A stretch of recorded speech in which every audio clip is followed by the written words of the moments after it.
खेसारी लाल यादव जी का आज सुबह में एक और गाना रिलीज हो चुका है, जिस गाने का नाम है परिकल बिलैया। जी हाँ दोस्तों, परिकल बिलैया जो गाना है इसको रिलीज़ कर दिया गया है। आइए जानते हैं इस गाने के बारे में कंप्लीट जानकारी, जैसे कि यह कौन सा मूवी का गाना है, इस मूवी में कौन कौन से एक्ट्रेस है, सभी जानकारी बताएंगे। जो यह गाना है, गाने में सिंगर कौन है, अपोजिट में कौन सी एक्ट्रेस है, सभी जानकारी बताएंगे। वीडियो को आप लाइक कर चैनल को सब्सक्राइब कर लीजिए, ठीक है।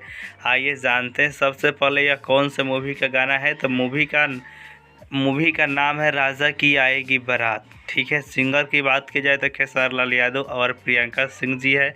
म्यूजिक है ओम झा जी का, गीत लिखे हैं उमा लाल यादव, ठीक है। और मूवी है राजा की आएगी बारात। स्टार कास्ट में बात की जाए तो खेसारी लाल यादव जी है, सुदीक्षा झा है, संयुक्ता रॉय है, संजय पांडे, अनूप अरोरा, अमित शुक्ला, पप्पू यादव, दीपक सिन्हा, संजय सिन्हा आदि लोग हैं। और इस गाने को SRK म्यूजिक पर रिलीज़ किया गया है। बहुत ही प्यारा सॉन्ग है। गाने का लिंक इसी वीडियो के डिस्क्रिप्शन बॉक्स में मैंने डाल दिया है, तो जाइए सुनिए, फुल एंजॉय कीजिए। मिलते हैं नेक्स्ट वीडियो में।